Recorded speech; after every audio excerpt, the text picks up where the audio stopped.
The group. Okay, can everybody mute themselves?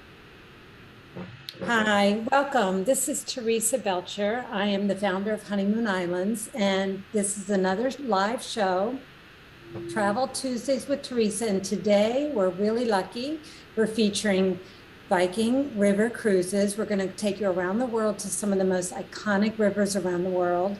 And today I've got Barry Johnston, who is a Viking employee, and he is my BD and business development manager. So he's going to take you through the presentation today. Welcome, Barry. Oh, thank you so much, Teresa. Looking Yeah, forward. well, you've got the mic. Go for it. All right, let me share my screen and then we'll make sure everyone can see this and then we'll go ahead and get started. So we'll just give it a couple of seconds and if you all can confirm that you can see the screen there. Yes, I can see. Awesome, perfect. So I'm going to give you just an overview of Viking, where we've come from, what we do, and talk mostly about rivers today. I do want to just, our little introduction here, while I talk about what we do at Viking, and Teresa and I have another event planned in a few weeks, so in mid-February we'll do another one of these that's focusing on our ocean ships and expedition vessels. But we do travel the whole world now. We've been in business for 25 years. And people think of Viking still as river cruises, but we do have 8 ocean ships that travel the world, expedition ships too. So as I mentioned on, I think it's Valentine's Day, February 14th, we'll be doing another one of these to talk about our products. But we can take it all over the world now, and we've grown from the river side of the business. On the top left, those are river ships in Europe, and we'll be talking about that today. And we'll be talking about the bottom left, which is the Mississippi ship. So that's our river side over on the left-hand side of the screen, and on the right-hand are our small ocean ships, which are 930 passengers, and our expedition vessels, which we'll talk about in a few weeks.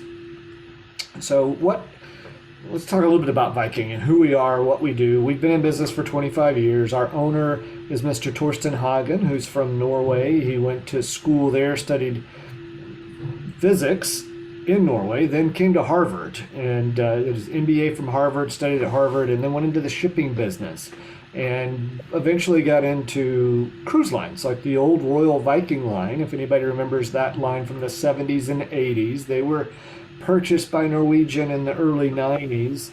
And Mr. Hagen was trying to buy the company. It didn't work out, so he was an executive with Royal Viking Line, ended up founding his own Viking brand. So Viking Cruises started in 1997, and that was really river cruising and the creation of modern river cruising. What we did there, it's all small ship focused.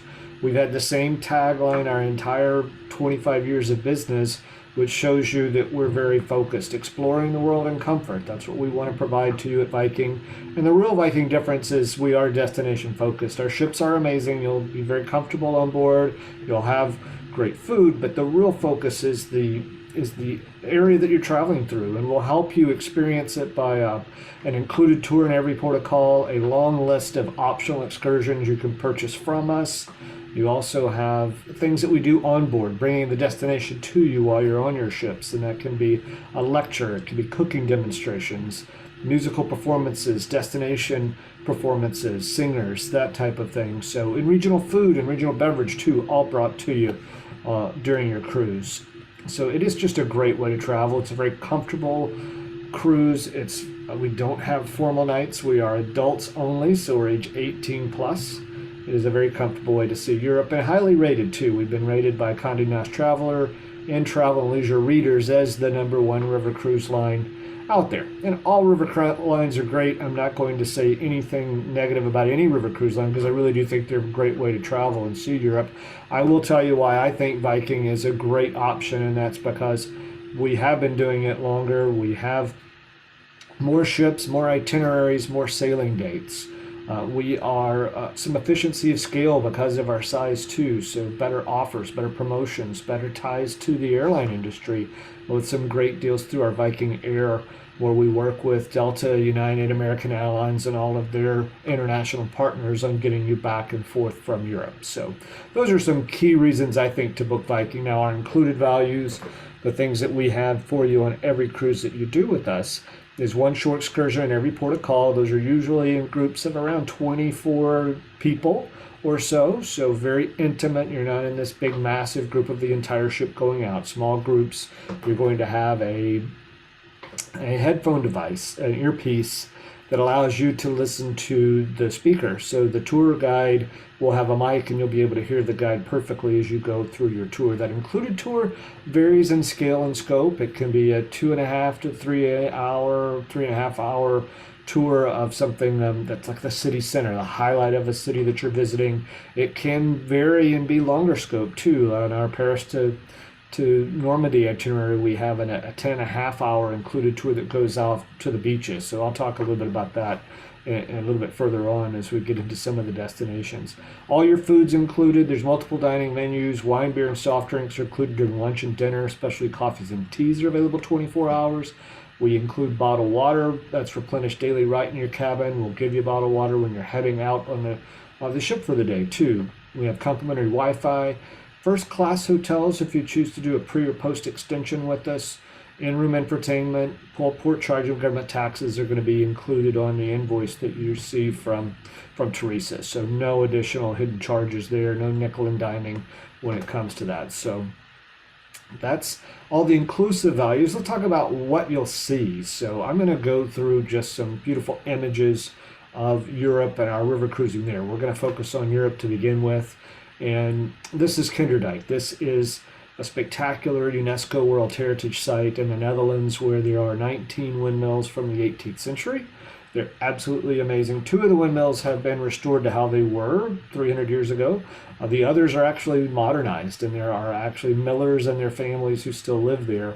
But you'll go on your included tour out to the windmills that are restored, walk through those. There's a beautiful museum here. You'll hear the entire history about the dike system and how that all works to pump water back into the riverbank.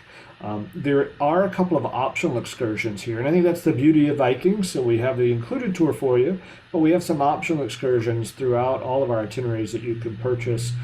2 optional excursions that I really like here there's e-biking. So if you would like to see the windmills in a little more active experience, we do offer e-biking, and those are the ones that have the dial-up assist, so you can have the motor help you a little more, or you can dial it back and get the exercise in yourself. We also offer a second optional tour that you can purchase that is seeing the windmills by historic barge. It's a 100-year-old barge that actually will go down these small waterways so you can see the windmills from a unique perspective. One last optional excursion to do here that you can choose to do, which will include the included tour of seeing the windmills by foot, but it'll also take you to a Dutch cheese making farm. We call it Gouda here in the US, but in the Netherlands they would say Gouda.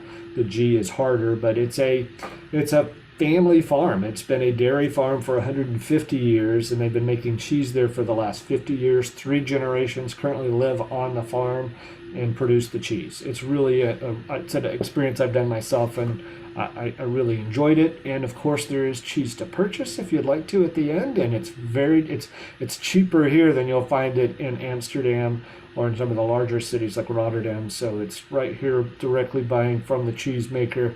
Some really good, unique flavors of Gouda too that you can bring back to the ship with you. So we visit Kinderdijk on many of the Rhine cruises, and then we also visit the Middle Rhine Gorge on almost all of our Rhine cruises too. Now this is, if you've always dreamed of seeing the beautiful European castles, this is the section of the river where you're going to encounter that. We're in Germany. When we're doing this, there are 40 castles in a 40-mile stretch here. This stretch of the river you see here is the Lorelei Rock. The legend of the Lorelei who would lure sailors to their doom. This was a very dangerous, but going back, to a time before radar and sonar on the vessels, this was a very dangerous turn in the river. So that's how this legend formed over several hundred years ago. Beautiful castles, though. So the gorge is formed by the river, so the plateau is up high above, and that's where you'll see these castles. Just spectacular views. We cruise this area during daylight, so we usually do river cruising in Europe March through December. So if you're doing a December cruise, there could be snow along the plateau there. It's beautiful weather during the summer months. Can be quite warm, but very nice to visit here. This is the Marksburg Castle. I'd like to point this one out because we actually offer an optional excursion that you can purchase to walk through this castle. So the ship will dock here down at the bank of the river. Those guests who've chosen to do this tour will take you up by motor coach to the castle itself. You'll walk through. There's over 300 steps. The original stones were laid here. Construction started in the 11th century, so really, really old castle, and was never captured in battle. It's easy to see why, because it's up on this big prominent hillside. Further down the Rhine, we have some cruises that will travel all the way to Basel, Switzerland, and you'll stop on those cruises in Strasbourg, France. And you look at these half-timbered houses and you think a little bit about, well, are we in Germany? But we're actually in France. This area is called Alsace, and Alsace is a region of France that's kind of, over the last 300, 400 years, it's gone back and forth several times between controlled by the country of France and controlled by the country of Germany. But the inhabitants here are kind of a little bit of both. But it's been France for the longest period of time. And so this French is the language here, but the architecture has that German feel to it. Some fantastic food here. We have an included walking tour. Strasbourg is also known for its beautiful cathedral that has one spire. Construction was never completed on the second spire, so it's quite unique. Another cruise, Paris in the heart of Normandy. This is probably our fourth most popular 8-day cruise. We see this very popular for people who would like to see the big city of Paris, and our ship is the closest docking location to the Eiffel Tower. It's literally an 8-minute walk from the ship to the Eiffel Tower. In this itinerary that we do here features where your ship is docked in Paris on the day that you arrive overnight, and then on the day before the cruise ends, we've arrived back in Paris and dock overnight again. So you have 2 full days there to explore Paris. We have an included tour that will give you some highlights, some optional excursions that will take you out to Versailles if you'd like to do that, or to the district of the Impressionists over there. And then also we will visit on the included tour the Champs-Élysées. That will go past the Musée d'Orsay, the Notre Dame, the Opera House. That overnight, those days that we are there docked in the same space gives you that great time to go off and do some self-exploration, which I think is a real highlight of river cruising, what I always do when I travel on the rivers. When you're looking at museums like the Louvre and the Musée d'Orsay, those are museums you want to do individually because you want to spend your time seeing what's most important to you. So those days are a great time to do those big museums like that, so you can explore at your own pace. On this itinerary, as we're heading out towards the Atlantic, towards the Channel, we are going to stop in Giverny, which the ship is actually docked on the Roche-Guyon, which is on the slide here, but we do visit Giverny and Monet's garden, so you get a chance to see what he painted in so many of his amazing pictures that we know about, the Japanese garden and the beautiful flowers there. This is an opportunity to see all of that close and personal. And of course, a highlight too is heading to the D-Day beaches. And I teased that a little bit earlier that this tour is included. It's no additional cost.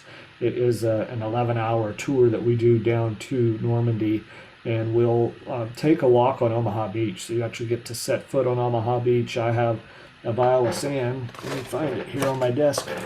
I have a vial of sand that I brought back from D-Day. Well, I don't know where it's at. I'm sorry. That's a little distracting, but I thought I'd grab it and show it to you, but I don't know what. It must have fallen down. But it's a really incredible, just to walk on that shore there. Omaha was the bloodiest of the beaches, and American losses were highest there. We do also go up to the cemetery, and we'll do a replaying ceremony. You'll hear taps played. You can walk through the gardens of stone there at your own pace, and you'll see Star of Davids and crosses. It's women and men service member buried from all over their service all over Europe during World War II are buried here. Just really incredible, moving day. And on the Eastern Europe, so we're over on the Danube now. So we do quite a few cruises over in Eastern Europe on the Danube. This is the German city of Passau. Passau is a town where 3 rivers come together, and I like to show this image to show you how close the rivers are to the center of town. The rivers were the means of transportation for centuries before roads were the quality we could move goods around there in Europe. This is how people moved things. Armies moved up and down the river. So we dock right here on the quay and pass out. You'll have an included tour that takes you through the town. The church at the top left, that one with the 3 green domes, that's St. Stephen's Cathedral here. It has the largest pipe organ in Europe. Well, in the included tour, just before the daily concert takes place, so you can purchase a ticket and watch that concert if you'd like. It's about a 30-minute performance where you can hear the massive organ playing. Let's continue a little bit further down the river, and we'll stop in Krems, Austria. This is a monastery, and Gottwig Abbey is the name of the abbey here. So it has been around since the 11th and 12th century. It was very important in the Habsburg Empire, and this fresco that you see over on the right is a really large fresco in one of the buildings that you'll get a chance to see. This is one of the Habsburg emperors here in the center on that gold chariot. He is being the emperor is right in the center of that giant fresco, because the churches were very much allied with the Habsburg Empire, and they both helped fund each other, so to speak. We'll sail down the Wachau Valley, which is a beautiful spot on the Danube. It's a 19-mile stretch with vineyards on either side of the river here. Lots of great white wine is grown in this region of Austria. This is the village of Dürnstein, and we do offer an optional experience where you can bike to Dürnstein if you'd like to do those e-bikes again that I mentioned earlier. I've done that. That's quite fun. It's a very easy ride, mostly flat along the riverbank here to arrive at Dürnstein. This castle ruin you see in the foreground is where Richard the Lionheart was held ransom. When he was coming back to Western Europe from the Crusades, he was passing through this part of Europe and was competing king in this area, grabbed him and held him ransom for a year until that ransom could be paid, and then he was let go and released and allowed to head back to Western Europe. And of course, Vienna. Vienna is the music of Mozart, Strauss. The Habsburg Empire was centered here. Spectacular churches. St. Stephen's Cathedral is the largest. This is the Winter Palace of the Habsburg. It's parliament and other government office buildings now. We'll walk through this area. We do offer some optional excursions in Vienna, several actually, that can take you from everything to Schönbrunn Palace, which was the summer palace of the Habsburgs, to an authentic Austrian Hurrigan dinner up in the hillside vineyards, restaurant combinations that are up in the city limits. We have a partnership with the Vienna Boys Choir. When they do have a performance in town, you'll see that populate for your journey, and you could purchase optional tickets to see the Vienna Boys Choir in person. Also, a Mozart and Strauss concert is offered optionally too. So lots of choices and things to see in Vienna. And then to Budapest. Most of our Danube cruises are going to stop in Budapest, giving you an opportunity to see this dual city. There is the Buda Castle, which is just to our right. This is Fisherman's Bastion.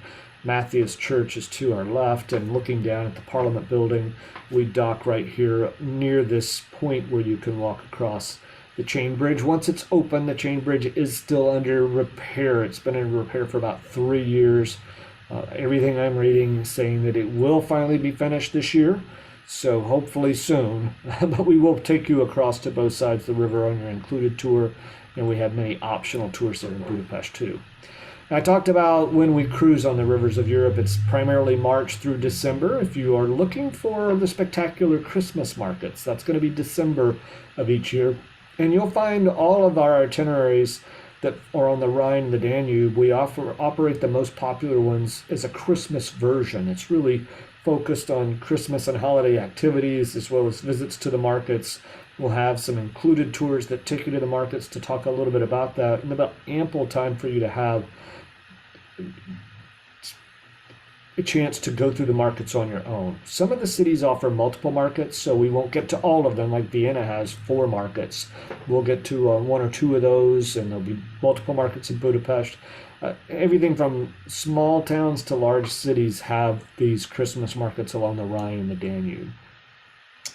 So our three most popular river cruises, just to point out what those are. This is an 8-day. This is probably the highest percentage of first-time river cruisers doing an 8-day. They do this Rhine getaway, and that's going to be Amsterdam in the Netherlands to Basel, Switzerland. You can do this in either direction. We'll have identical sister ships. One leaves Amsterdam, one leaves Basel. They leave on the same day, pass through on day 4 there, and end in the opposite direction. I'll show it to you on a map so you can see the countries we're visiting. We're visiting the Netherlands, we're visiting Germany, we're visiting France when we go to Strasbourg, and we're doing Switzerland. We offer pre and post extensions, so if you would like to come in early or stay later, you can book a hotel stay through us that usually have an included tour and some optional tours you can purchase. So we'll do those in Lake Lucerne, Lake Como, and Amsterdam itself is pre and post on this. Really great cities to see here, from Cologne, the Koblenz Rudesheim there in the middle. That's where that middle Rhine Gorge is with the 40 castles. We have an optional excursion over to Heidelberg if you'd like to see that. Speyer is a great town. Breisach is right on the edge of the Black Forest, and we offer a couple of optional excursions there where you can go in the afternoon to Colmar, which is a beautiful medieval town, and we have a World War II centric tour that's at Breisach too, where you'll see a tour of the Colmar Pocket, and that culminates the spot where Audie Murphy won his Medal of Honor. Now over to the Danube. Our most popular 8-day over there is the Romantic Danube that does Budapest to Regensburg. So I like this itinerary, and I'll just point out that it does have it does have an additional spot where we're docked on in the banks there in Budapest, Vienna, and Regensburg. So overnights. I'm sorry, I see a chat here. I just want to make sure. There's a question there. Are there tours where you see the Alps? There is a tour where you can see the Alps, so I'll point that out to you in just a moment. Let's see if we make sure we don't have anyone waiting. Okay, no one waiting. All right, sorry about that, folks. So this has those overnights in Budapest, Vienna, and Regensburg, which I really like. It gives you more time to see those big capital cities of Budapest and Vienna. So we're seeing Germany, Austria, Hungary. We're going to be cruising in either direction here. You can start in Regensburg, Germany, and then in Budapest. When we're starting in Regensburg, you're flying into Munich, which is about where the word Germany is on the country there underneath Regensburg. And we have transfers that are included when you do the air through Viking and are arriving on your embark day or debark day.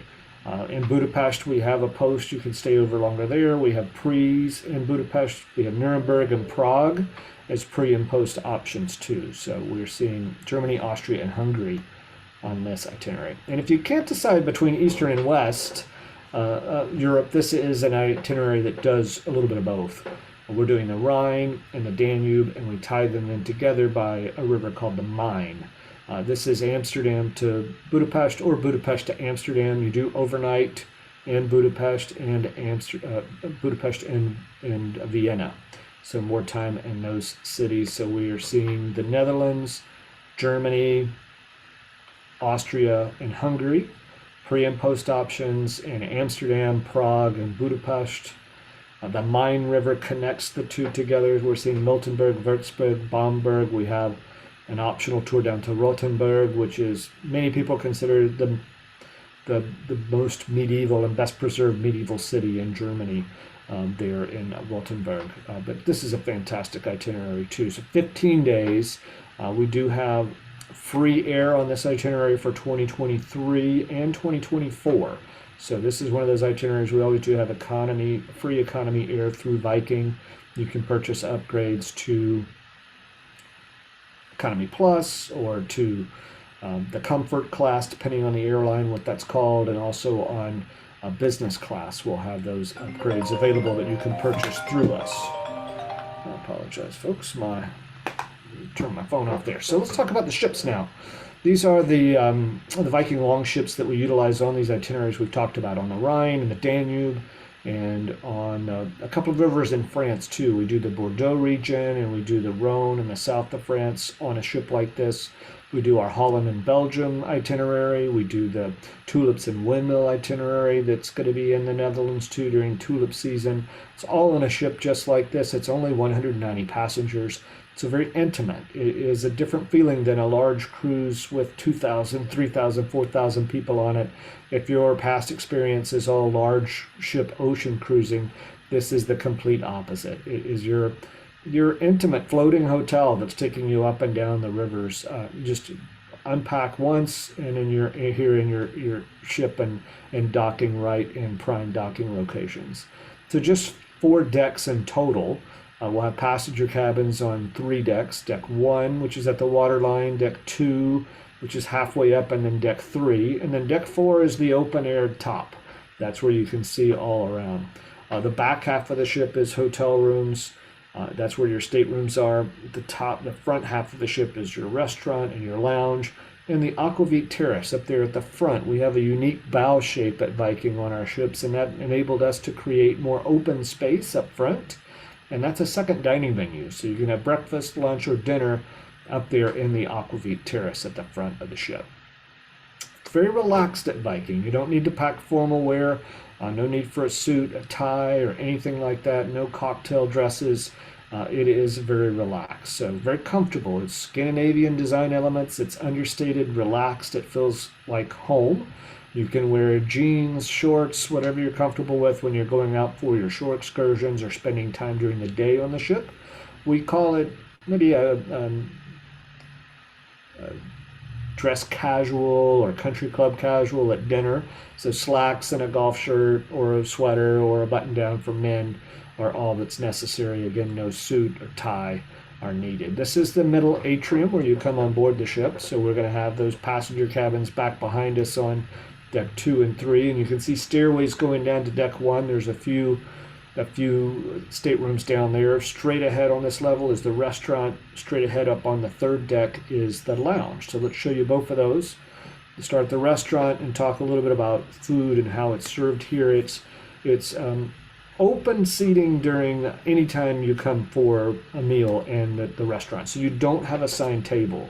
You can sit wherever you'd like. We're going to have a great breakfast with including an omelet station where we can prepare any type of omelets for you. There'll be both a daily breakfast special that's usually regional based, as well as always available American classics for breakfast. The same for lunch. We'll have some regional cuisine, multiple choices for lunch. You can order off a menu. There's usually a self-serve area for some items, but we're not doing a full buffet based service. You can do that, go get a few items yourself and order most things right from your wait staff. Then at dinner, it is all going to be wait staff served. We're going to have multiple courses, appetizers, entrees, desserts, and again, regional specialties for each of those. There'll be multiple choices and always available American classics. We'll have one dinner that is going to be themed. We'll have one evening during your cruise which is themed on an area that you're traveling through. So usually on the Danube, it's a taste of Austria. On the Rhine, a taste of Germany. Of course, where we're in France, it'll be the rivers of. It'll be a tour of France, a culinary tour of France. So really great entertainment and food from those regions that we're traveling through. This is the Viking Lounge and Viking Bar, a very active spot up here. We're going to utilize the lounge frequently during the cruise. We do include beer and wine during lunch and dinner. For those who like cocktails or like premium wines, like beverages throughout the day, you can always purchase those and charge them back to your ship's account. Or we do offer a very economical Silver Spirits beverage package. It's just $25 per person per day for the beverage package if you'd like to purchase that. And that includes the premium wine list, as well as the top shelf cocktail alcohol there. This is our space where we'll do a port talk every day. We'll utilize this space for one lecture during your cruise, for cooking demonstrations, for a regional performance. But every evening there's entertainment from our own singer on board. This is just a great spot. And depending on what time of year you're traveling, it's always climate controlled indoors here. So that's a big 306 big windows on either side of the ship, so that floor to ceiling, you can see out in either direction.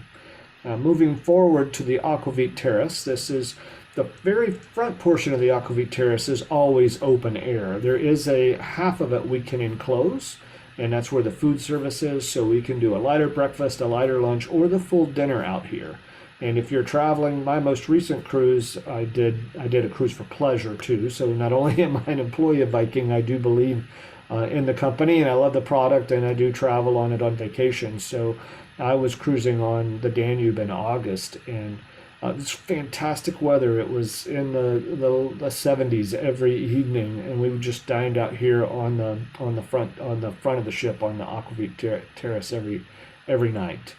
A great spot. Up on the top deck, it's 360-degree views, so you can see all around. Up here, if the weather's fantastic, this is a great spot to be when we're cruising through that middle Rhine Gorge with the castles, or on the Danube when we're cruising through the Wachau Valley. A lot of our cruising is done at night while you're sleeping, but there will be some sections on each cruise where we'll have a little bit of daytime cruising, and this is a good spot to be to see that. Staterooms. Let's talk a little bit about what the staterooms are like. Regardless of class, every stateroom has heated bathroom floors. They have a king-size bed we can divide into two. We also have a mini fridge right in every cabin. Another difference between river cruising and ocean cruising is you can buy any type of beverage in port, including alcohol, bring it back to your stateroom and enjoy it. You don't have to seal it up and wait until you get home to utilize that. So there are so many great vineyards, so many great German breweries. It's just a great thing that you can purchase that, bring it back. We don't have a corkage fee, so if you've done a tour to a vineyard on a day of your cruise, you might buy wine that you want to bring and enjoy at dinner. So you can do that. That's very easy to do with Viking. So let's talk about our suite levels. We have two suite staterooms. We have the Explorer suites, which are the largest. We only have two of the Explorer suites. They have a king-size bed with a French balcony, and then this large sitting room that has a wraparound veranda. Now, these cabins are double occupancy, so only two people per room. This is not a sleeper sofa, but this is great if you're traveling with other couples. A lot of our guests will be traveling with friends and family that are staying in other staterooms, but this is a good place to gather. So if you are traveling with a group, this is a cabin that's worth considering. Then our veranda stateroom, we have 7 of these. These have a French balcony over in the bedroom, and a sitting room here where on the little veranda there are 2 chairs and a table. Most guests are going to be in one of the next 2 categories though. These are our veranda staterooms. They have full walkout veranda with 2 chairs and a table there, a little more space. River cruising overall, the ships do have to fit through the locks on the rivers, so just be aware that it is a smaller stateroom than ocean cruising, but you spend a lot of time in ports of call, in the public spaces on the ship, up on that top deck. You'll spend time in your cabin. I do, basically, when I'm changing clothes and sleeping. Otherwise, I'm in town, in the cities, or I'm up in the lounge or in the restaurant, just enjoying the ship. Now, our French balcony is the next class down. This is going to have a sliding glass door. So if you're not familiar with the French balcony term, it just turn your cabin open air. You slide that over. There's a glass barrier there, so you can look out in either direction from your stateroom, but there is no walkout veranda. And then finally, for those who are looking to travel with us at the best possible price, we have some very economical prices on our standard staterooms, which are all down on deck 1. They have a window. They all do have that window there, but you can see the views are not as grand as the French balcony or the veranda stateroom, which is why I mentioned those are the 2 most popular stateroom categories. So that's the ship that we utilize on the Rhine and the Danube and others. Now, let's move over to Portugal. We have a special ship class we use here. This is on the Douro River. We have 4 ships there.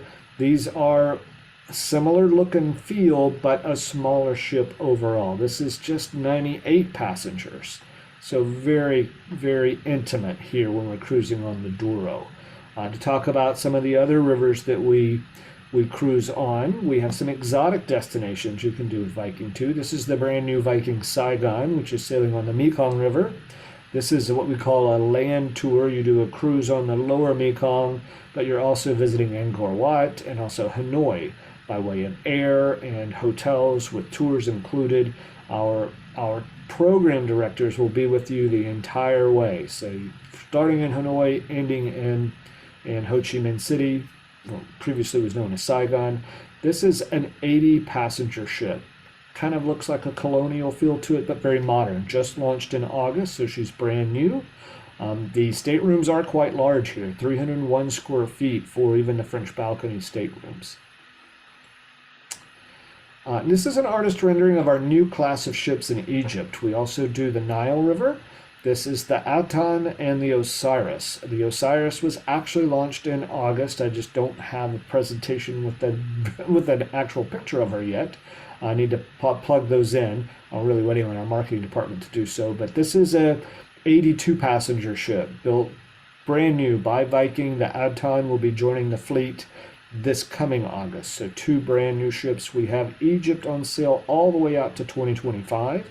The ships here are smaller, so they do sell out quickly. That's why we have so far in advance available to purchase. So 82 passengers. We do 2 nights in Cairo, then fly up to Luxor, and we'll do the cruise on the Upper Nile, going all the way up to the Aswan Dam and back to Luxor. We'll fly to Cairo and have an overnight there in a hotel. And then our other vessel on the Nile is the Ra, and the Ra is even more intimate. This is our smallest river ship that we offer, just 50 passengers. So even when completely full, just 50 passengers on the Viking Ra. All right, now let's talk about where else we sail. I've mentioned the Rhine and the Danube quite frequently during the presentation, but you'll see that most of these itineraries are 8 days or longer. We don't have anything shorter. We do have some unique 10 days and 12-day itineraries over on the left-hand side in Europe, Holland and Belgium, tulips and windmills. We have a couple of longer cruises. The European Sojourn is 23 days. We have a new itinerary that's not on this list, which does Vienna all the way to Bucharest. That is a 17-day cruise on the lower Danube. So overnighting in Vienna, overnighting in Budapest, and overnighting in Bucharest. So you have time there too. We do 2 itineraries that touch on the Mosel River, and that is Paris to the Swiss Alps on the lower left. That's Zurich to Paris, and Cities of Light, which is Prague to Paris. Those both visit the Mosel River, which is a really fantastic river. I did the Paris to the Swiss Alps itinerary in 2018 with my daughter when she graduated college. That was my treat to her, and we had so much fun, just her and I cruising on that Paris to the Swiss Alps. And that is the itinerary. Someone earlier asked a question about where can you see the Alps, and that is a great one, is doing that Paris to the Swiss Alps. We offer an optional excursion between the ship and Zurich, where you'll spend a full day heading to the Alps. You'll visit it is Grindelwald, and you'll also visit the forget the first word. It's Frau. It's not. Frau is the name of the mountain, and I've lost it in my head here. So it's beautiful. I have a great picture of my daughter and I up there at the top of the mountain, looking up. So this is other rivers that we do: the Bordeaux region, the Rhone River on the south of France, Lyon and Provence. We do the Elba, which is a Prague to Berlin cruise on another small ship, the Elba. The vessel there, we just have 2 sailing on the Elba. They are 102 passengers. And then we showed you the ship on Portugal, and also the Mekong and the Nile. And Christmas market versions of our Rhine Getaway, our Romantic Danube, and also a couple of other cruises too. All right, the last thing I'll talk about is river cruising closer to home. This is the Viking Mississippi. So I have good news and bad news when it comes to the Mississippi. The good news is we're sailing. We launched the ship in August of last year. It's been an interesting launch because I'm not sure how many of you heard about the low water levels. The historic level on the Mississippi hadn't been seen in over 125 years. But the river's back. The rains that we've had over the winters have helped the river, so we're back sailing again. The bad news is that we've had this product on sale. We launched our Mississippi cruises. We started putting them on sale in April 2nd of 2020. We all know what was happening in March of 2020. The pandemic had just arrived. We all didn't know what our future was. So it actually sold incredibly well for last year and this 2023 year. We opened 2024 because we just needed more space to fit people on because there is just one ship on the Mississippi right now. So we are mostly sold out for this year and next year. But if you're interested in Mississippi, I don't want to discourage you. Talk to Teresa. Teresa can check with us at Viking. There are always cancellations. We have people who, for whatever reason, need to reschedule and change their dates. So there are cabins that are opening up here and there. So if you are interested in Mississippi, reach out to Teresa to look at specific dates that we do have available. We'll be opening up the 2025 season relatively soon. I would say in the next few months, we'll open up more sailing dates to book for Mississippi. You can already tell it's a bigger ship. The Mississippi is a wider river, it's a deeper river, the bridges are taller, we don't have to build to the same specifications that we do in Europe. So in some ways, she's more similar to our ocean cruise lines than our river ships. She is 386 passengers, so 386, and you'll see those cabins, they're in the middle of the ship, decks 2, 3, and 4, that's where most of the passenger staterooms are.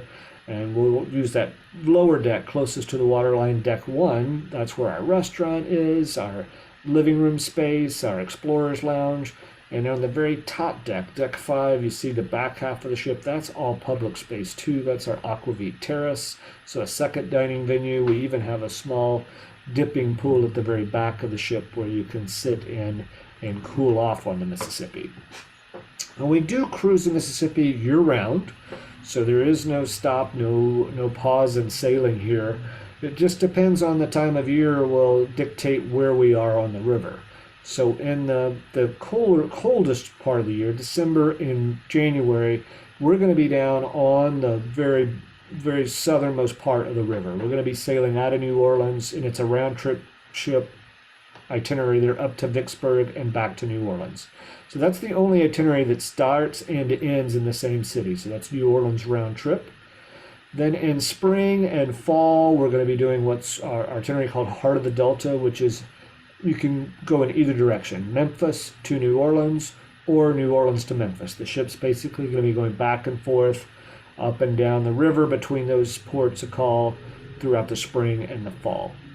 We'll do a 15-day when the river allows us to, so we'll do those in the June, July, and September timeframes. That's when the water levels are best to cruise on the upper Mississippi. So we do a St. Paul to New Orleans or New Orleans to St. Paul in that June and into July and in September timeframe. Then August and the very back part of July, we'll be doing America's Heartland, which is an 8-day from St. Paul to St. Louis or St. Louis to St. Paul. So those are our itineraries there, but do check with us for availability for 2023 and 2024. This is a look at the Explorer's Lounge. The front of the ship, it's 2 levels, so lots of space here. Entertainment will be here. We'll have a great bar here too with service and seating out front on the very bow of the ship, outdoor seating up there.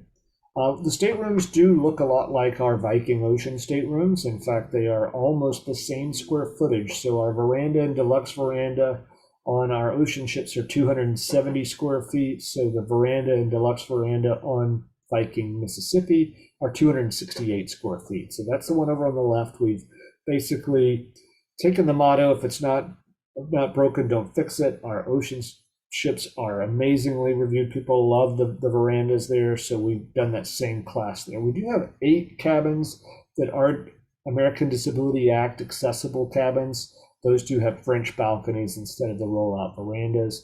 We have some larger suites and bigger staterooms too. Again, everything, even our suites, are double occupancy. We don't offer triples or quads. We do have a special going on through the end of the month, through January 31st. I don't know yet if this is going to be extended. So right now, my gut feeling is I think it will be. I just can't confirm that it is. We're doing this presentation and January 24th is today's date, so we just have a few more days. If you're viewing this after February has switched over, just ask ask Teresa if this special has been extended. But we're doing $25 deposits here in January. Normally it's $500 per person to deposit for a cruise. I'm just letting people know. I mean, it's, to me, it's, I know Teresa's seen it. We've seen it. We've had the busiest January of bookings that we've ever had in the same for December. So it's just a $50 risk. Even if you think, I want to schedule something for 2024, I may change my mind. I might revise it to a different sailing or something. This is a chance to deposit for just $25 per person. While availability is good because we are seeing record demand. And then we do have a 2-week special for today for anyone that does want to reach out to Teresa and book. We'll add a $100 per person shipboard credit to the booking. So Teresa will just let me know if you booked within 2 weeks of this call and eligible for that. So let me stop sharing my screen now, and we'll take any questions that you guys might have. I hope you all found that that useful for you and get some good information. Let's stop sharing. There we go. All right. Are there any questions? Darcy, Fred, do you have any questions? Teresa, anything that you'd like for me to cover that I might have forgotten, or anything that you'd like to add? Fred, go ahead, speak up. Well, I would say this has been very, very, very helpful. My wife and I have never been on a cruise. We've been to Europe many times. Like 4 times in the 2 years before COVID. And then all of a sudden everything stopped. We had 400 bang, bang, bang every 6 months. She had a lot of miles to get rid of. So I think we're thinking a river cruise might be the type of thing to try. If it's never for us, it's never for us. But this might be what's, if we never try, we're never going to know. So we try something like this, maybe an 8-day, and just see. Your hardest decision is where should you cruise? Because there's so many good choices. I can say the Danube and the Rhine are iconic. I mean, they are quintessential, good places to start. But what's on trend right now is Portugal and Egypt. That's really, I have somebody that's going to Egypt. It's a land vacation. Well, they're doing the Rhine cruise, but not on Viking, or they're doing the Nile cruise, but not on Viking, sorry. But we booked it like a year and a half in advance, and they're going this spring. So Egypt is really a hot destination. And Barry, when are you getting your ships for the Nile? Because the Osiris and the Ra are sailing there now. The Osiris joined the fleet in August of 2022. Now her sister ship, the Aton, is the new one that'll be joining in August of this year. Okay, I was getting ready to say I didn't miss that for some reason because we booked it a year in advance, a year and a half in advance, and it was not an option.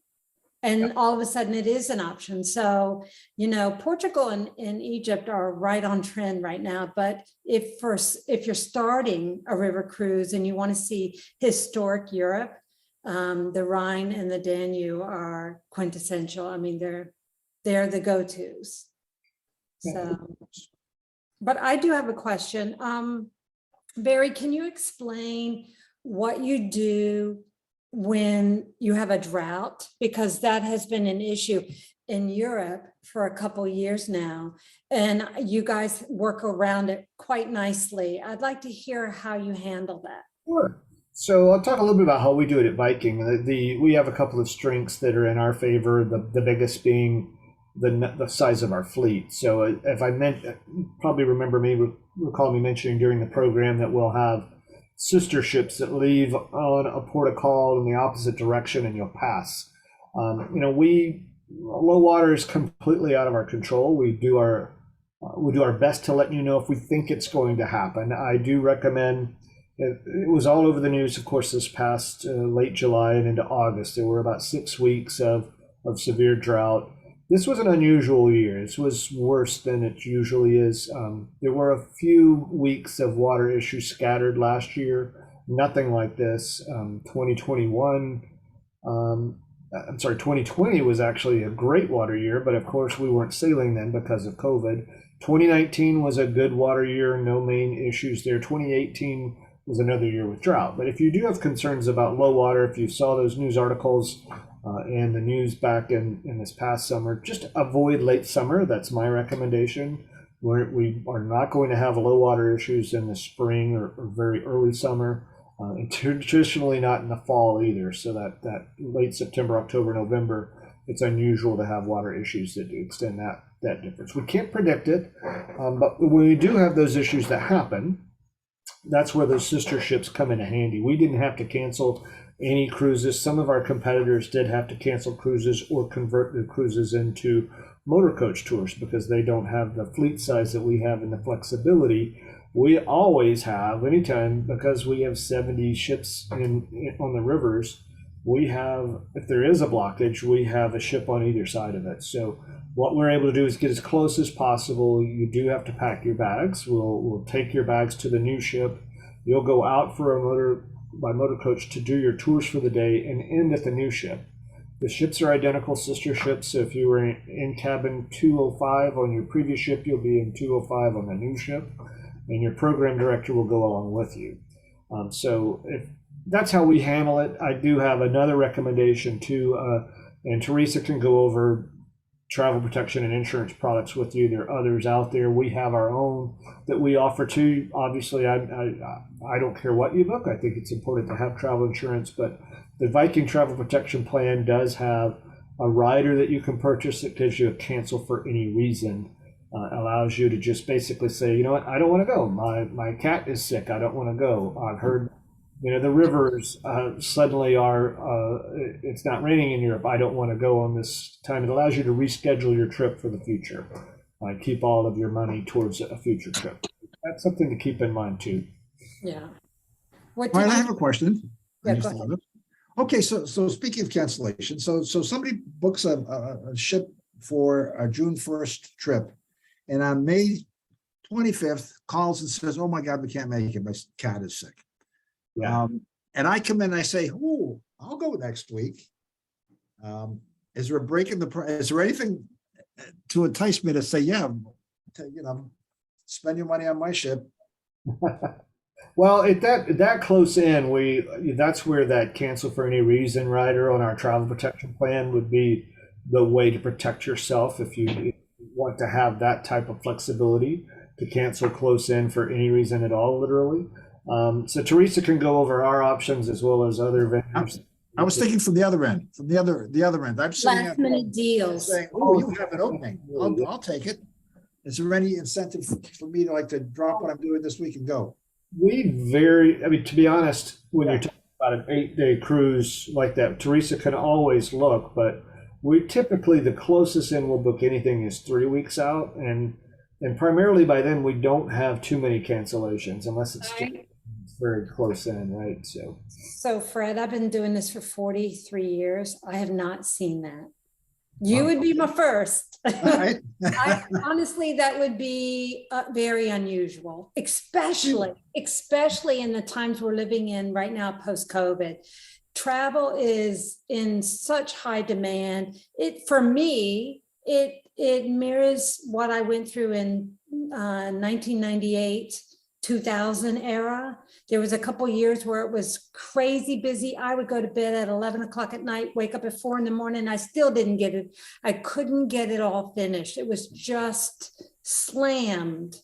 And that's what I'm going through now. Barry, you're going through that too. The challenge, Fred, it's obvious. It's a great idea. It's like, all right, so we had a last minute cancellation for Viking. They have a room on the ship. The biggest challenge would be getting you to Europe at that point because the airlines are full. Well, they're booked too, yeah. And the price would be much higher on the airlift that closer in. So it's actually wishful thinking, but it doesn't happen that often. Yes, I tried. Yeah, exactly. Well, you got a good try, but it doesn't happen that often, last minute deals. Because we're at that point in life now where, every day's a holiday, every day's a weekend, Yeah. So you may see some deals from us, Fred, and Teresa can look for you. If you have that flexibility to plan, say, between at 120 days, like 4 months out, that's where we may be trying to fill any last minute space. Okay. That's good information. Just FYI, the times we're living in right now, most people are booking their travel about a year to a year and a half in advance. Just, Wow. but you can book, you can start planning 6 months in advance, but it's hard to find something available at a decent price 6 months in advance because the demand is so great right now. So, I think what we're living through is post-COVID. The pendulum swung one way during COVID. Now it's back on the other way. There's no middle ground. Once we have a little middle ground, it'll kind of settle down and the dust will settle and we'll kind of get a little back to normal. Right now, we're not in normal terms. We're in the opposite direction of what 2020 was, actually. I think you have better choice when you look further out. You're going to have more sailing dates to choose from, more staterooms to choose from. The closer in you book, the less availability there is, and you're really pigeonholed into what's left. So what Teresa's trying to communicate. That's Sorry. good. So Darcy, go ahead. No, I just have 2 dogs down there that are going, ah. Okay, well, we're wrapping it up. No, don't do that. I was enjoying the conversation. They just like others. Yeah, well, it's nice to see you in person, Darcy. So we never get to see each other. But anyway, thank you very much, everybody, for attending. And if anybody is inspired through this educational presentation, that's all I'm hoping is get on a plane, go travel, expand your horizons, and be inspired. That's the ultimate goal. So anyway, thank you, Barry, for your time. Thank you. Thanks, everybody. All right. Bye.